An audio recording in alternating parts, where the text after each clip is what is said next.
Welcome to Now That's It, Stories of MSP Success, where we dive into the journeys of some of the trailblazers in our industry to find out how they used their passion for technology to help turn managed services into the thriving sector it is today. Tim Clarkson, welcome to the Now That's It podcast. I've really enjoyed speaking to several Australians on the pod, but you're my first Kiwi, so welcome. Yep. Awesome. It's good to be here. Yeah, you and I got to spend some time together in the Blue Mountains outside of Sydney several months ago. It was summertime then, probably getting a little bit colder now. I think you just said it was 0 overnight. That's brisk, Tim. Yeah, it's getting there. It's moving towards winter. We've got some cold fronts coming through. Yeah, crazy.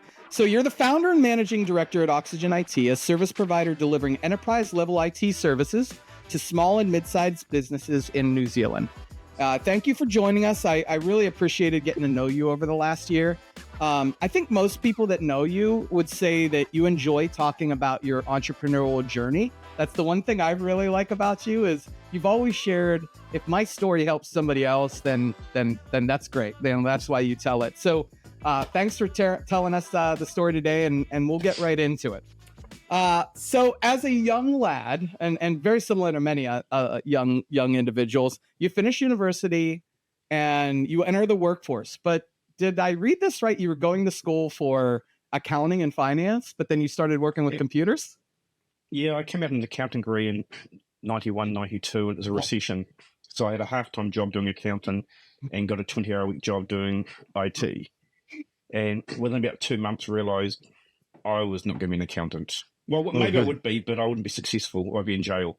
You know, there's just no attention to detail, and my mind was around computers, and I loved that, and that's where it started. That's great. What did those early jobs in the IT business, in the IT space, what did they do to help set yourself up for a career leading a business? Well, one of my early ones is I very quickly progressed from an engineer to an IT manager at a young age. And one thing I found there was I had a boss who was not a good boss. Yeah. And having a boss like that at a very early age can be quite detrimental. And I realized it's like his management style was not a style I wanted to emulate anywhere part of my business, with coming to banging hands on desks and shouting and yelling. And I'm like, that's not getting the best out of your people. So I went through that, then went and worked for a multinational company, then moved back to Christchurch and worked for a friend's business. And from there, I realised, at the age of 27, it's in New Zealand, we have a thing called an OE. And so we went and did our overseas experience. It's supposed to be 2 years, 8 years later, after working at Royal Bank of Scotland and Shell, I came back to New Zealand to start my own business. Awesome. So you did some consulting early on, I saw from your resume. And is that, first of all, consulting is its own bag of risks and everything, but was that your first real exposure to what it might be like to run a business someday? Yeah, well, I organised that consulting before I left the UK. So I found a couple of larger firms who didn't have representation in Asia Pacific, said, hey, do you want somebody to do this work for you? And they jumped on it. And I had one small child at that time and the second one on the way. Came back and started consulting, and it was a grind. It was every second week I was away overseas to Bangkok, Sydney, installing systems, configuring systems, to the point where I was doing that. 2005, 2008, the GFC hit, and I'm sitting there going to my wife, if I don't have some work by Friday, I've got to go get a job. And then 2 days later, we had 6 months worth of work. It's like, wow. And I just, at that point, I just said, well, I can't carry on doing this. It's like a break fix IT firm with roller coasters. We have a really good month, and then you have a really bad month. In the bad month, you don't do anything. You can't spend the money because you don't know when the next money's coming in. So you can't prepare yourself for the next good month. So you're stuck in the cycle of highs and lows. That is what we call IT. Yeah, it sure is. I've heard so many tell the stories about those days in consulting where you have a really good month and then you might not have any income coming for a couple of months. And so more power to you. Congrats. That is not my style and wasn't for me. So tell me about OxygenIT. Why did you decide to start OxygenIT, say 19 years ago, I think it was. And then what were some of those early days like, Tim? Well, I didn't start OxygenIT. I actually started a small business called System Management Consulting. Okay. Yep, and there's myself, and it was a consulting part, and then I brought on an employee, and then I went and brought another one-man band business, and that was really scary. It put $100,000 on the table and said, "I'll buy you," and it had it was all break fix. So it's like I could be $100,000 poorer tomorrow, but it didn't work out that way. So that was hard. And that was my start. I was an engineer first, rather than sales and marketing. So the only way I knew to get customers was I thought if I build it, they'll come. I'll do a great job. It's just such a crock of shit that doesn't work that way. So it was a struggle, convert the customers from break fix, and then over the time, I brought a business in Sydney, sold the business, bought a business in Christchurch, OxygenIT. So I bought that back around 2000 after Christchurch earthquakes, about 2012 or 13. Sold the Australian business, focus on New Zealand, and it's just been that since, and it's a struggle with trying to get past those plateaus as a small business owner. Sure. When you only got 1 or 2 staff, you're going, okay, I'm really, really busy. I'm working 60-hour week, 70-hour week. But if I bring somebody on, now I've got that wage. I'm actually not going to take home a pay for the next 3 months while I person on. So that's a hard thing. And my way around that was I just went and brought a couple of businesses, some successful, some not. But I was like, actually, if I acquire the engineers and acquire the income, that could be a bit easier. Interesting. So I think you had told us in Sydney that you had built your business to about almost 4 million in turnover, but you weren't happy because you weren't profitable at the time. So you talk a little bit about where that business was at that point? Yeah, so I ended up buying a business a month after I signed the contract a month before we went to lockdown with COVID. And got to delay that for a month. A month after we were in lockdown, I took over a business, and that was a real hard struggle to try and turn that around. I didn't look at the business through the correct lens with the knowledge I have now about recurring revenues and customer makeup and stuff like that. So we struggled for quite a while. And I brought on revenue. For me, it was like revenue, get revenue. And there wasn't the consistency of knowledge around actually not all revenue is good revenue, because some of it comes with noisy customers, poor customers. Some of it diverts you from where you are. It's not focused on exactly what you do. It's just a dollar. As small business owners, we tend to do that. It's a dollar, I'll take it, because that's got to help me. Not reason it costs you $1.20, $1.30, or $1.50 to deliver that dollar. So we got to close to 4 million, and then I was really unhappy. I was losing copious amounts of money, upwards of $90,000 a month, because I had too much staff, hadn't right sized, hadn't consolidated tech stacks, all these things that I now know in hindsight from Gary Pico and Robin Robinson True Methods and Enables courses and all that stuff. Here's what you need to do to be able to get world-class figures. And I was really unhappy. I was sitting in a hotel room in Sydney going, next month, I don't know how I'm going to keep the lights on. I'm losing money. Why the hell am I working 16, 18-hour days to do this? So I looked at the insurance policy and went, well, will that cover all the debts? And as I did that, I just thought, I'm not dumb. I've got a degree in accountancy. I've run a business for 20 years. There's got to be a way to make this work. Right. I had a conversation with a friend. He went, it's easy. You work out what you can afford to pay in salaries. You draw yourself a wee lifeboat and put some seats on there and put some people into that lifeboat. Fill it up with the seats. Wow. And if somebody doesn't fit, they don't fit. Because if you try to, I suppose that's kind of my nature, and I'd say a lot of us in IT is we're helpful. We want to help other people. Right. We want to do the right thing. There's very few of us who are completely self-centered. So you're going, well, how do I put one more person in? And he said, my mate's like, if you put one more person in, everybody goes down.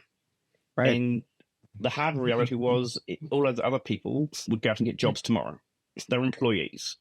They'll be like, that sucks, but I'm a senior engineer. Where's the next position? As a business owner, it's like a tornado coming through a small town in Iowa. It leaves a lot of damage behind. You don't just hop in your car and drive to the next place. Yeah.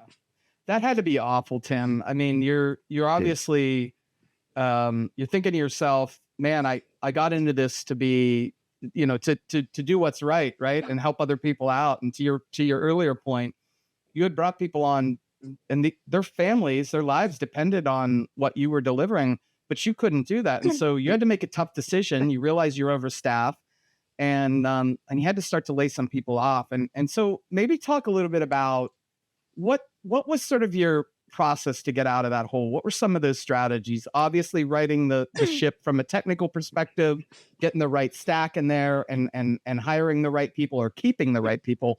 But what was that like to try to work yourself out of that hole?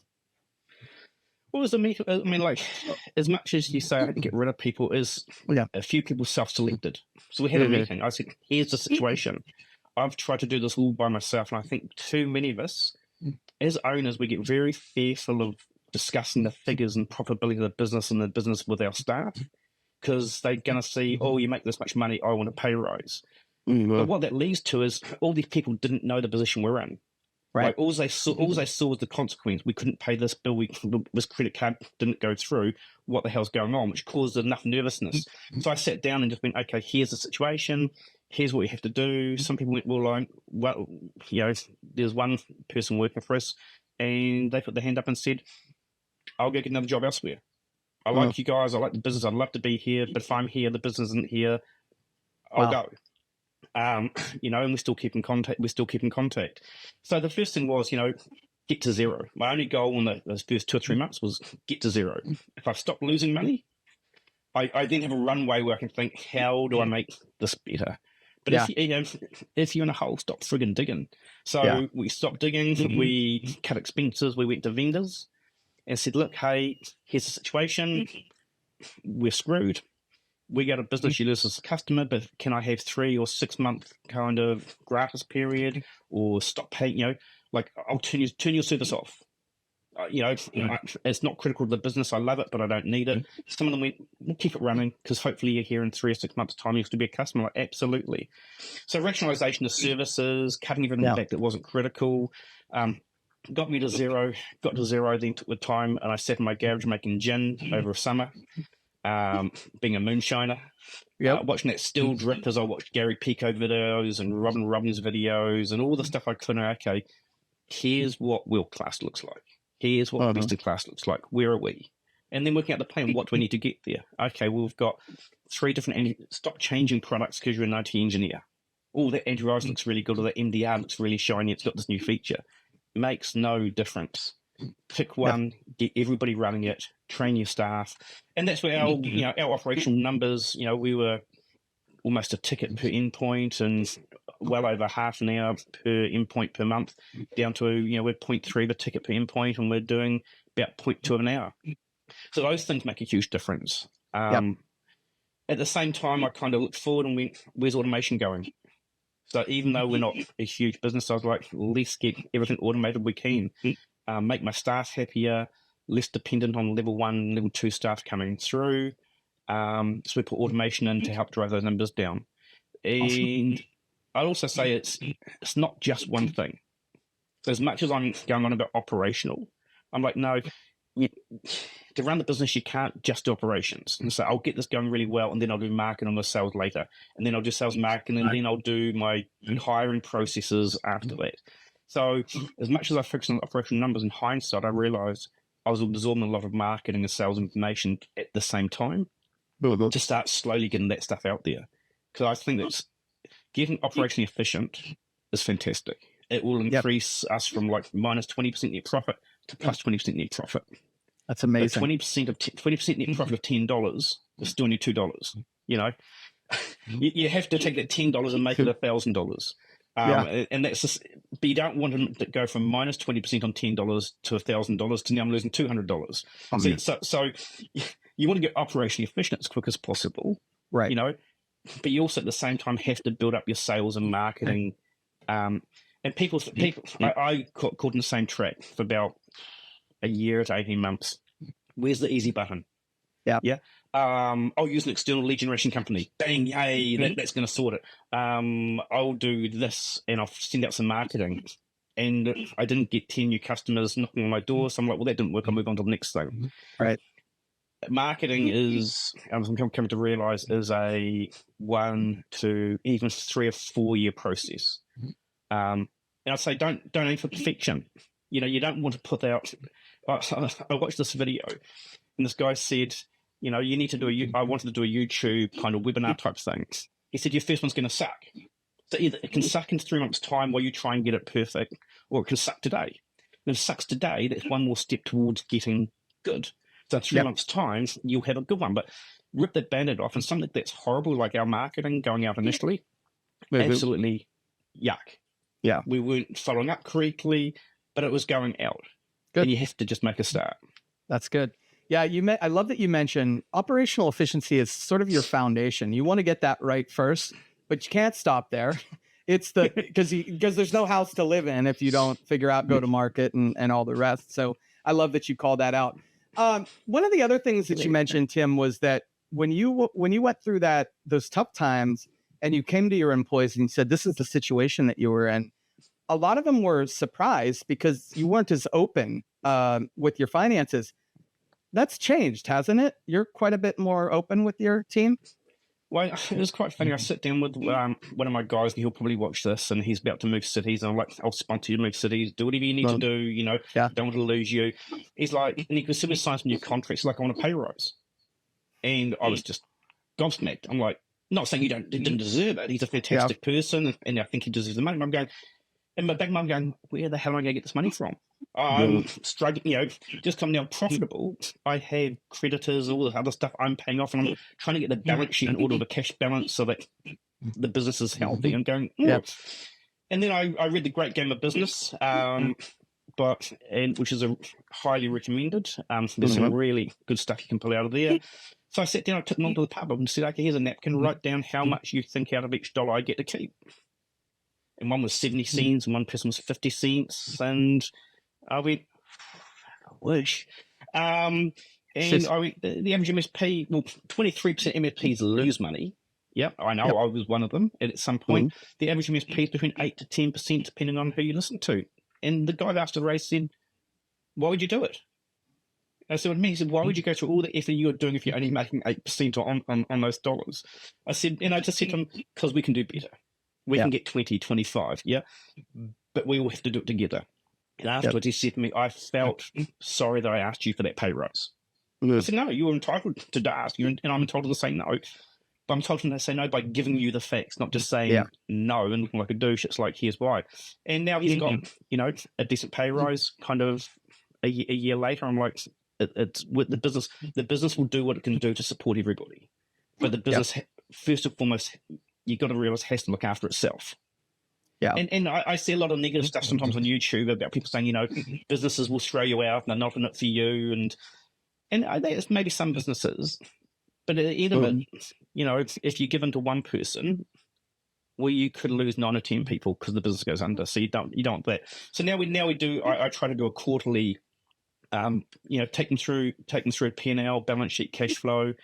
I'm trying to work with my accountant to get him to come in to run training courses. So translate that into the P&L is what you earn as an employee, and you pay your taxes. The cash flow is what you have left over at the end of each month. And the balance sheet is what does your mortgage and your assets look like? Let's try and transpose business into personal financial education, which America is the same as New Zealand. It's woeful. You go through high school and they teach you how to count to 10, but they don't teach you about compounded interest and debt on credit cards and high purchase and all the other stuff that derails your life. Yeah. I love that about you, Tim, is number one, you see something that isn't going so well and you look at it as an opportunity, not as even after everything that's happened, for you to say, we can do better. I love that about your personality. And then the other piece of it, and so many MSPs that have read The Great Game of Business and are clear, or they're open with their books, they are educating their teams just like you are to be better and better understand the inner workings of the business. Because who knows, maybe someday one of them takes over for you, and you're prepping them now with that financial know-how that they might not normally have if they were just an IT tech. So really, really good stuff that you're doing, Tim. Keep up the good work. Well, the other thing from that was one of the chicks came. He said, we're paying $1,000 a month for this tool. I went, yep. He said, I don't think we get enough benefit from it. We have to sell $8,000 a month to pay for that $1,000. Wow. So let's get rid of the tool. Because he said that's 3 new customers we don't need to bring on board this year because we can save that piece of cost because it's not doing the job we need it to do. I'm like, that's empowering. Yep. Very good. Very good. Yeah, you've done something well there. So part of your course correction was obviously taking a look at parts of the business that, maybe parts of your service offering that didn't fit, and like the overall goals of the business, what you were doing. You were probably doing a little too much of everything. You talk a little bit about some of those conversations and maybe what you decided you were in business for once that you are no longer in business anymore on? Yeah, so at the same time as we had these financial struggles in the business, I got hacked must be coming up on 4 years ago. I brought a business, gave the previous owner access to systems while doing the transition. He was 62, didn't really care about security. They got in, they hacked us, they encrypted all our backups. I went, yes, so what? Because I always expect that to happen at some point. So I had a second set of completely separate backups, restored it. But it made me realize, like, actually, if I'm hackable and I'm the MSP, what's it like for customers? And that's where we started our security journey. So that's when we got to the point is the two kind of came together. I'm sitting there going, I'm not making enough money. I've got all these wrong customers. I need to do security better. I can focus on that. I'm going to have happier customers, less risk. So we went through and got rid of a lot of customers I think I did the numbers. I can't remember exactly. I had like 160 customers on the book I was invoicing each month for. We are now down to 40 customers, 24 contract customers only. But those customers I got rid of, like the 120 I got rid of, accounted for like 3 to 4% of total revenue. Wow. But when I got rid of them, one of the engineers came to me concerned and went, what's going on? The phone's all gone quiet. They were concerned about their jobs because we were down to like 3 or 4 phone calls a day. We do, on average, kind of across 600 endpoints, we're doing like 15 to 20 tickets a day. Obviously, the numbers change. Right. Route conditional access and it blows out and comes back down again. But they're like, what do we do? The phones and tickets aren't there. I'm like, well, deliver excellent service. Phone the customers. Spend the time with them. Speak to them. We're still making, they're paying us to do a job. Now we can actually do the job for those who are paying us correctly. So rather than reacting to the person who is break fix ad hoc, is paying you $2,000 for subscriptions, and they pick the phone up and say, this is broken, fix it now. And the answer is, well, why? Well, because I'm paying you an hourly rate, so I expect this done right now. It was moving to customers who are managed contracts. It's like, we will triage your tickets and move you through the system correctly. And when you have a major problem, we will, all hands on deck, and we'll deal with it in a timely manner. And we can, because we have the staff and ability to do that, because that's what you're paying us for. And at the same time, we increased our revenue quite a large amount. I looked at the figures the other day. I think we went up by about 60, 70% on revenue and more on profitability by implementing proper cybersecurity standards. So saying to customers, we have a minimum you need to meet. Yep. And the minimum de-risks both businesses. It de-risks your business because we're doing the bare minimum. And it's a minimum, right? It's the bare minimum to keep you safe. And it de-risks my business because the chance of you being hacked is substantially reduced. So therefore, I'm not going to get a 2 o'clock in the morning phone call saying how to get up and running and impacting the service delivery for all my other customers. So I was laughing. I'm just doing a new website that goes live in about today, Awesome. as we have this thing. And one of the things I'm going is for those customers, for being in business in IT, is something I haven't told you, which I'm quite proud of, is for those customers who have adhered to my security advice, I have not had a cyber incident for 10 years. That's great. Very good. Yep. I've had a ransomware attack 2 years ago. The customer, I went to them 6 months beforehand. Here's our standard minimum. You need this. No, we don't need it. We're fine. Got hacked. Had another customer who had email being breached 3 times. We're like, you need this. On the third one, we're like, we have to let you go. You're not listening. We just know it. And I think that's the thing is find the right customer who you can service really well. And that's Michael McCallowitz, right? The pumpkin plan, I've read those books and all those sorts of things. Find the right customer. As we now say to the engineers, it's like an email the other day that I haven't sent it to my draft book, but like, who's our top 3 customers by revenue? Let the engineers understand when that phone call comes in from those top customers, they treat our top customer. And then who's the top 3 customers by engagement, not by revenue. who's the top 3 who we love hearing from? We hear them, we want to help them. How long can we spend on the phone with them and sort their problems? Who's the bottom 3? And so driving the business, it's like, okay, well, these are the bottom 3. Why? Oh, well, they've been having a bad month. No, they're just not a right fit. Okay, so when we get more money, we move them on because we want. I want easiest come to. We can't find 3 disengaged customers. Right. Yeah, That's that's my very job good. easy. Makes their job easy. Yeah. That's really good, Tim. And that is one of those steps of maturity. Obviously, you had hit rock bottom from a profitability perspective years before this, but when you can get to a spot where you say, hey, these customers are actually costing us money, but both time and money. And so we need to find them another home, right? We need to fire them, find them another home. And oh, by the way, it's freed up time for our techs to be more proactive. You're truly a managed service provider now, Tim, and you're doing stuff that most customers don't expect from their IT company, right? To be able to proactively keep them up and running. And so really, really powerful. The other thing that I heard you mention earlier was this mind shift that you had to make, that revenue wasn't the most important thing. It's important, but profitability is the most important thing, right? Like you had to make sure, again, back to the efficiency piece, but can you talk about how difficult that was? I mean, obviously you had gotten to a spot where you thought you were doing really well with 4 million in turnover, but you're underwater from a profitability perspective. But how was it an overnight thing, or was that still, did you have to convince yourself on a weekly basis that make sure we're going after the right customers, the right deals, and the revenue will come? For me, it was an instant thing. I was sitting in that hotel room. I went into Xero. I generated numbers. I sorted them, and we, okay, if it's just me looking after the business, who can I service? Great. Okay. Now, as I fill that lifeboat up, okay, I'll bring an engineer on to help me. Okay, I can look after these customers. Okay, I need somebody to do the billing, so I want to do some sales.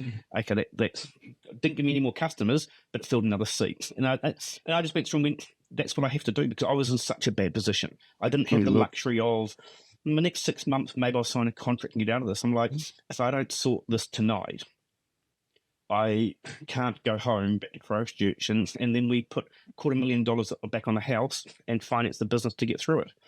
Yeah, you know, that was a few tears in the family. But I'd suggest you don't get to that position first. Yeah. So I'm working with another MSP. I'm working with, so one of my goals is to work with MSPs, right? So I've got 2 MSPs I'm working with since we met. I'm working with 2 MSPs. I'm working with one guy in Australia, and we're going, okay, let's right-size your customer base. What's the revenue? What's the profitability of them? Okay, what are you doing for these ones? And he's gone through and gone, okay, I can get rid of these 5 customers, and it's actually not going to impact me at all. I'm actually going to be better off. Yep. And it's just, you don't have to do it in one go. Like if you are at 3% profitability, you have the luxury of time. You can sit down and make a plan and discuss it with, I'd say find somebody you can discuss it with. So I discuss my business in too much detail, as you well know, with too many other MSPs. Because I'm like, I don't compete against them. Even in my local town, I was at Kasea conference, met a Christchurch MSP. Like, I don't think we've lost business to each other in 10 years. So why would I be concerned about telling you what and how I'm doing? Yeah. But work out your plan on a methodology. Now, I have a methodology. Yep. And I'm a really, people go, oh, you're so innovative. No, I don't have an innovative bone in my body. I'm an imitator. Yeah. But imitate the best and then tweak it for how it works for you. And so I did that. I got a methodology, went through with this other MSP, said, okay, here's how you calculate all the figures. Here's how you calculate it on a methodological basis, on a methodology. It gives you a ranking. How do you feel about that? And there might be somebody who's an F customer who you think, I just can't fire them at the moment. Well, you're going, okay, great. But that's a decision you've made. You haven't let it happen to you. You haven't let it get worse, you know? And it might be, look, I'm not charging enough, but they've given me $50,000 worth of contract revenue over the last 3 years as referrals. So they're not paying for the service, but there was something. If there's no redeeming features, then find somebody. So we have 2 business partners. I have 2 other IT companies. I go, this customer doesn't fit for me now. I'd like to hand them over to you. They're like, what do you want from us? I said, I don't want anything. I just want you to look after them. Right. Yeah. Because if you don't hand them off, it will come through in your tone, in your service desk manner. As a leader, you will say to your staff, oh, why have we got so many tickets for that customer? And the engineers will say, well, maybe we shouldn't be dealing with that customer in this manner. That customer, after 6 months, will say your service has dropped and they will leave you anyway. Right. That's good. You can, it's not a case of faking it. You can't fake it till you make it in that. When you've got a customer who is truly not the right fit for you, it's the reverse. You need to get rid of it. Don't try and fake it. Have a conversation with them. Explain how you've moved on. Explain how their business is slightly different. And by the way, I found somebody who I think could be good for you. That's great. Tim, you've left me with a bunch of nuggets over the last couple of months. I call them Timisms, if you will. One of my favorite ones I want to share with everybody. It's sales is not a dirty word. I think you shared that with us at our event in the Blue Mountains, because we were talking about, and thanks for the reference to an American movie, Field of Dreams. MSP is not a field of dreams, right? You can't just go out there and say, here it is, people will come. You got to get your butt out there and you got to start knocking on doors and talking to people. So talk a little bit about your mindset around sales. So I was an engineer and I thought, and there's always a conflict. So it's quite funny because I've got a salesperson and he says, this is one of the few MSPs I've worked at where there's no conflict between engineering and sales. Engineers don't go, why the hell have they sold it? Sales don't sell shit. And that comes from, I was watching to get myself into a sales mindset. I like, sales is just a skill. So therefore you can learn it. Therefore it's 4 hours a day of videos. Here's subscribing to Robin, Gary Pico, Galactic Advisor, all these different services. They'll get sales training. It's like, I would just put a video on when I walk to work in the morning at double speed. So I'd listen to an hour's video on the way to work, an hour's video on the way home, an hour's video while I walk the dogs. I'd go for a walk around the park for an hour and there's 2 hours worth of videos. It's like 4 hours of videos a day going into the brain. It's just repetition. And what that taught me was like, sales is only a dirty word if you're trying to sell the wrong thing to the wrong person. Sales isn't about selling. It's about education and finding the person who wants what you has to deliver. And if you can find that, isn't it? I mean, look, we've lost some sales recently. People go, your price is too expensive. I go, well, that's the price I've priced myself at to run a profitable business, to stay in business and deliver the service that I believe you need. Now, if that's not the service you need, then there's other people out there who will deliver the service you need. And I have no problem with that. I don't get upset by it. I don't get angry. I go, well, we'll see where they are in 3 years. I know who they've gone to. Then we'll put them on the list. We'll carry on marketing to them. We'll follow up with them. And if they've got what they want and they're paying for what they need, which is less than what they want from me, fantastic. By all good graces, go forward and run a happy, I want them to run a happy business. But if you try to sell the wrong things to the wrong customer, now that is sales. And that's where it leaves a dirty, dirty word. I mean, we had one customer, one prospect who wanted to sign up with us. I just said to the salesperson, no, we're not signing them. It's like, but it's $5,000 a month. I'm like, no, they're not the right cultural fit for our business. They're going to cause problems. So for me, it was training. The advantage that's given me is my sales guy loves taking me on sales calls now, even though I've been an engineer for coming up on 30 years. Wow. He said, you don't revert to engineering. You don't risk feeds and feeds and solutioning. You're like, I can look at what the customer's talking about. I know how to solve it. And my engineer goes, I've solved that. Cool. Move on. How do I turn that into something I can explain to this business owner or C-suite person that we give them an outcome? So it's not about breaks. It's not about managing the technology. It's about delivering an outcome to them that they can quantify so they can then say, yes, we'll pay the premium you want to charge because we understand how you're different. And that, I give the sales training right through the whole business. People may choose not to do it. I mean, engineers, they really don't want to do the sales training. Yep. But there's a framework course we do that explains why we're different and how we do what we do, so that if they can sit in front of the customer and understand, if the customer's, our bill's too much. It's like, well, it's too much because here's what we're doing for you.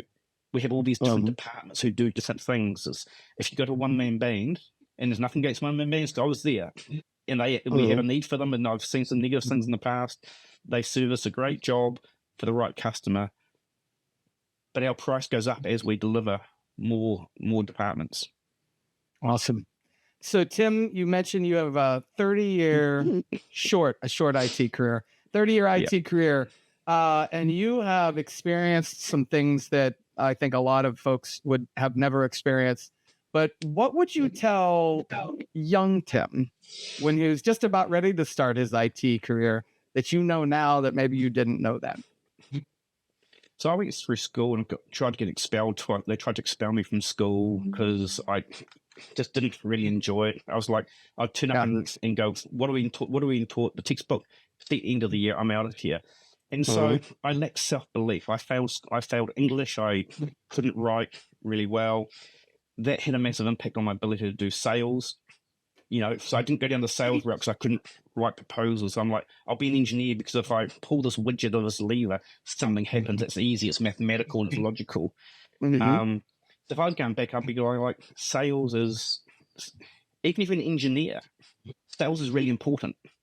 How do you get your next job? You have to sell somebody that you can do a good job. Not just I got 99% on the Cisco exam. So if I had my way again, when I first started the business, I would be back there going, I'll go and employ an engineer and I will do sales. Awesome. And then marketing. So understand, I think the really big things is I've got sales is understanding marketing. We as a business and industry waste so much money on marketing. Yep. Because we don't understand it. We want somebody else to do it for us and we abdicate it. No, I didn't say delegate, we abdicate. I've paid you $4,000 a month. I want some results. 6 months later, why haven't I got the results? I'm going to move to a different agency or try something different, or marketing doesn't work. Yeah. And marketing's a lot harder than sales because sales is tangible. I can go and knock on the door and speak to Chris and say, I won the deal, didn't win the deal. He liked me, didn't like me. My price is too high, it wasn't too high. It's instant feedback, and and you can put a really good process in for it that's quantifiable. I phoned 100 people. One person gave me an appointment. Out of 10 appointments, I got 4 proposals. Out of 4 proposals, I won one of them. I have numbers. If I want to scale my business, just do more of that. Marketing is a field of dreams. It is. You build it and you're hoping they're going to turn up at some point because it's really quantifiable. There are some parts like Google AdWords, you can get metrics. Yep. But it's hit and miss. Like you might put a bad ad out there, and you might spend $15,000 and get 1 lead. You change your ad slightly, all of a sudden you've got 100 leads. It's so marketing, I think, is something that as MSPs we need to not stop abdicating. We need to start actually getting involved in it, and you can delegate it. If you're really busy, you can delegate it. Find a smart personal agency to delegate who's going to teach you and walk you through it. So as the business owner, you can make the decision. You don't actually have to do all the work like print the flyers and the newsletters and post the ads. I'm not saying you have to do that, but you have to have metrics and be responsible for it yourself. You can't just go, I'm paying this company $2,500 a month, I'm all good. So like SEO, like I write all my own blogs for the SEO. Until today, I post all the social media posts. I review them all and know them all because it doesn't take too long to do. But I get all that content delivered to me, like the social media posts are formatted by somebody else. But I know what's going out in the business. Very good. All right, so I think I told you I was going to ask this question. The name of the podcast is the Now That's It podcast, Tim. And so I'd love to ask you, when did you know now that's it? And what sort of, that I wanted to carry on doing IT or? You were. Yep. I think the funniest thing is I sat in my garage, and I told you, I sat in my garage around just before Christmas. We've now got to profitability. We're now growing above the industry average of 10%. We did 50% last year of MRR increase. I use that to get rid of customers. We're on target to do the same again this year. Okay, well, now that's it. What next? And I went, actually, what I want to do is help other MSPs. Like, I'm not saying I'm perfect. I'm not saying I've got all the answers. Hell no. I'm so far from that. But what I am doing is going to, I'm in 3 peer groups, Enable, True Method, Rob and Rob. So I'm trying to gain all this knowledge and tidbits. I'm like, well, how can I help other MSPs? You know, how can I have conversations? I mean, I'm helping two at the moment. I'm also had conversations with like 3 or 4 more. It's like, let's have a look at your books. Let's have a, you know, how much help do you need? Do you want a little bit of help? Do you want somebody to say, hey, attaboy, you're on the right track? Or do you want somebody to say, no, you really need to change this? But it also comes down to what they want to do. You know, what's the end goal? But for me, you know, I mean, after 30 years, it's like, what, you know, what now? What now is, how can I help other people? I was hoping you'd say that, because that's something you shared with us, I think the first time we ever met. And it's something that I love MSPs that have gotten to that point in their maturity level where they've said, look, I've made some mistakes. I've done some good things. If my stories can help somebody else, I want to share it, because this idea of MSPs helping MSPs is really, really powerful. And that's what's unique about our channel is that, yeah, I mean, we could technically say we're competitors with everybody, but we're not. I mean, you've got folks in your own community there that you look at and say, look, I'll send you deals that aren't good fits for me. If they help you, great. Like, that's really, really powerful, Tim.